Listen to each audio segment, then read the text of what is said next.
Warning, the following video contains graphic and explicit dismemberment of a 2005 Power Mac G5. If you're an Apple fanboy or think that unused things sitting in the back of my wardrobe shouldn't be recycled for useful materials and components, then this content may offend you.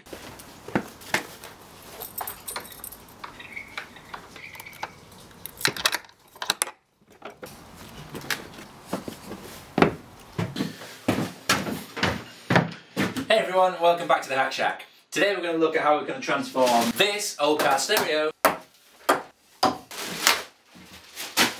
into the Hack Shack radio.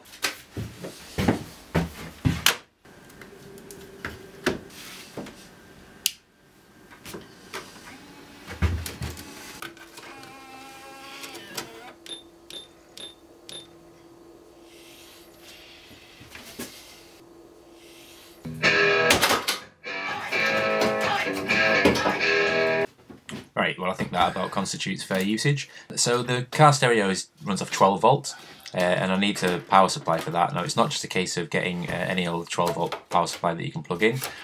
Because of the power that you need to drive the speakers, you need something a bit more beefy. So the old Power Mac here is going to be an organ donor for this project. Now I thought it would just be a case of popping open the cover on the Mac and then being able to slide out the power supply, but I couldn't have been more wrong. You had to literally take out every single component that was in the tower before getting to the power supply that was at the bottom. Although once I did manage to get everything out, it was an absolute beauty to behold. Although specs-wise this computer is of no use to me anymore, there's lots of really interesting hardware and materials inside that I'm going to use in future projects. The part I need for this particular build is the PSU from inside the Mac.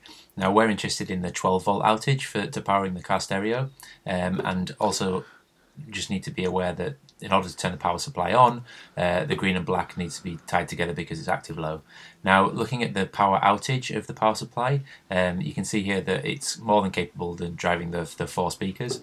Because when we look at the speakers, they're a max output of 110, but they're rated for like 25 watts, so this power supply can easily cover that. Now there's loads of heavy gauge wire inside the Mac, and I know that it's rated for this power supply because it was obviously taking power out of it and going to various components, so I can use that for the rest of the build. Now I just shorted the green and black wires just to check that the power supply still works, as I say, it's been sitting in the back of my wardrobe for quite some time now. And as for the car stereo, that hasn't been turned on in 10 years, so I just want to double check that still works. Yep, all's good. Now the stereo has two 12 volt inputs. The yellow one is a constant one which keeps things like memory, and the red one is when you turn the ignition on the car. We can just join them both together for this purpose. Although the power supply does have a standby voltage, so I could technically wire it up so that we don't lose memory function. Now I'm just insulating and heat shrinking any of the spare wires, and they're for things like the power aerial, the lighting and the hands-free function of the stereo. Make sure you label the wires because it's going to get messy. Now a quick check of the speakers to make sure they still work as well and there's no damage to them. Now as well as CD and radio, I'm going to use this Chromecast to stream audio into the Hack Shack. Now it's good because it works over Wi-Fi and not over Bluetooth, so although you can use your phone to control it, you're not tethered to it.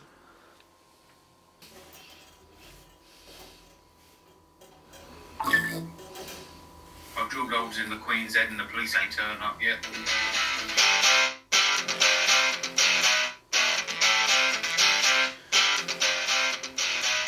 Welcome to Makers International. So the speakers work well. Actually, they work really well. I'm always surprised about the power that you get out of car stereo speakers, and now I'm just going to make some cabinets for them. Now these are by no means sort of audio quality cabinets. It's just more for protection in the Hack Shack, so things like dust and debris, they don't get damaged. This is just a bit of old leftover kitchen worktop counter from the new kitchen. So you've got the old counter there on the back bench and the new counter in the speakers. So after the mess I made cutting the hole for the beer dispenser, I thought I'd treat myself to some hole cutting saws, and these work great.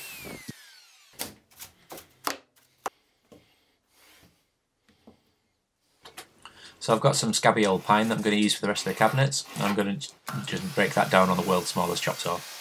In fact, it's so small it doesn't even cut all the way through these boards.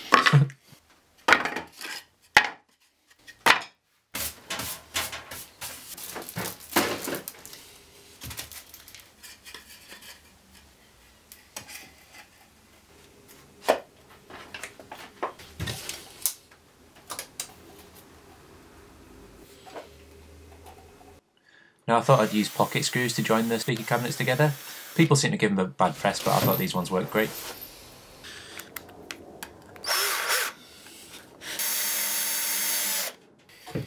Now you can see here the pine is really warped, so I'm just going to use these clamps to pull it together, and then when I screw it in, it'll hopefully hold it tight and square.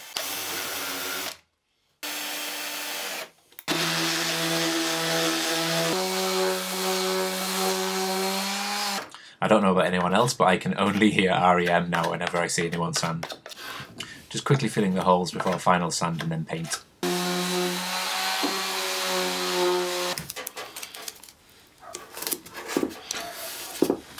Now I actually quite like the grey of the countertop, but that pine has got to go.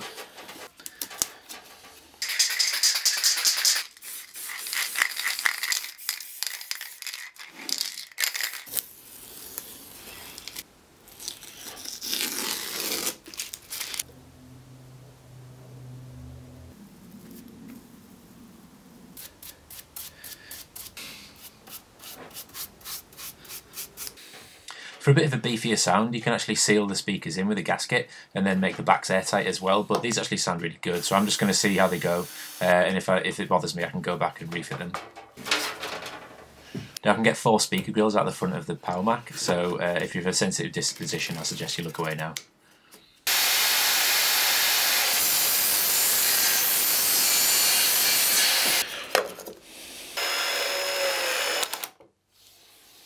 Now I just need to wire up all the speakers. I've got some pretty decent speaker cable here. Now this isn't a permanent fixture because I still need to go and insulate and skin all the walls, but this will do for now. Now this little bit of trunking just helps tidy up the cables as they go into the back of the stereo.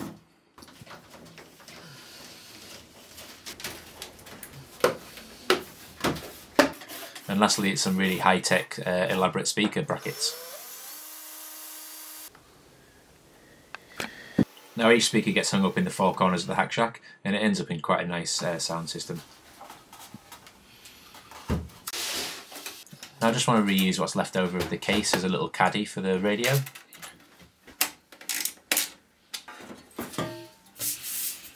Now I don't want you to think I've got some sort of chipboard fetish. There was just a few offcuts left over from the Hack Shack build, so I promise it'll be all gone soon.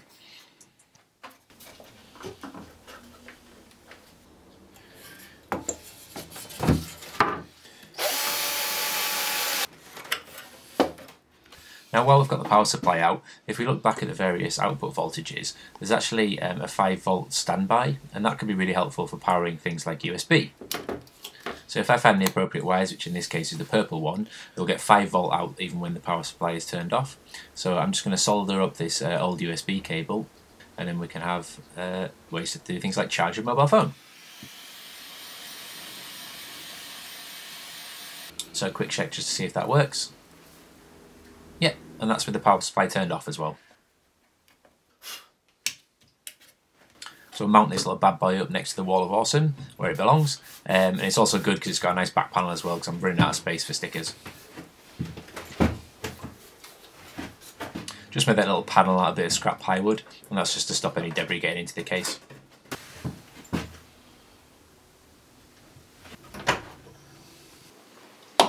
So there you go guys, I hope you enjoyed watching the Hack Shack radio build. I'm so glad now that I've got some tunes in here to listen to while I work. It was also a really fun project just taking apart something old and unused like the old Power Mac and finding out what bits I could salvage inside and what bits I could use in the radio. So yeah, thanks for watching and I'll see you next time. Hang on a minute, if I've got speakers in the Hack Shack now, HB. What is it, Al? Yeah!